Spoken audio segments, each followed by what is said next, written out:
নমস্কার বন্ধুরা, 3 শালিক চ্যানেলে তোমাদের স্বাগত। সানডে বলে কথা, সেখানে মাটন না হলে হয়? আজকে রয়েছে 1 পাট মাটন। চলো রেসিপিটা শুরু করি। প্রথমে মাটনে একটা বড় সাইজের পেঁয়াজ বাটা, 1 চামচ রসুন বাটা, 1 চামচ আদা বাটা, 4টে শুকনো লঙ্কা বাটা, 2 চামচ লবণ, 2 চামচ হলুদ, 2 বড় চামচ সর্ষের তেল আর 3 বড় চামচ টক দই দিয়ে ভালো করে ম্যারিনেট করে 1 ঘন্টার জন্য ঢেকে রেখে দেব।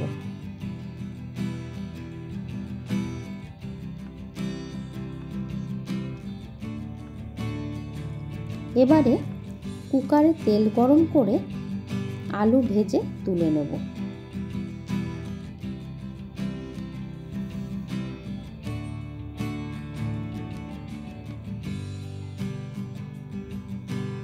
আলু ভাজার সময় সামান্য লবণ দিয়ে আলুগুলো ভেজে নেব।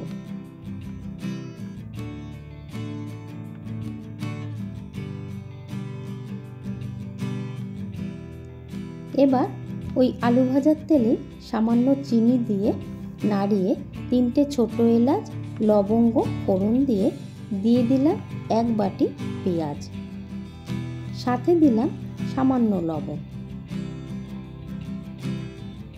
পেঁয়াজে কালার ধরলে আর পেঁয়াজ বেশ খানিকটা নরম হয়ে গেলে ম্যারিনেট করা মাংসটা দিয়ে দিলাম।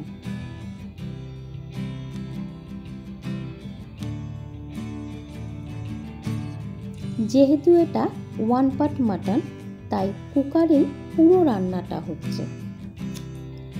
পেঁয়াজের সঙ্গে মাটন খুব ভালোভাবে কষিয়ে নেব। যে বাটিতে ম্যারিনেট করেছি সেই বাটি দেওয়া জল কুকারের ওপর বসিয়ে রাখবো। তাতে জলটা যেমন গরম হয়ে যাবে, তেমন মাংসটাও ঢেকে কষানো হবে। বেশ খানিকক্ষণ কষানোর পর ভেজে রাখা আলুগুলো দিয়ে দিলাম। সাথে দিলাম 2 চামচ ধনে গুঁড়ো, 2 চামচ জিরে গুঁড়ো, 1 চামচ কাশ্মীরি লাল মির্চ। সব কিছু খুব ভালোভাবে কষিয়ে নেব ঢাকা দিয়ে।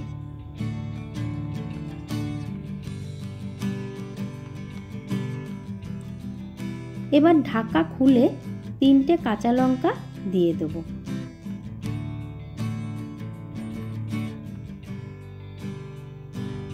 মাংসটা আমার খুব সুন্দরভাবে কষানো হয়ে গেছে।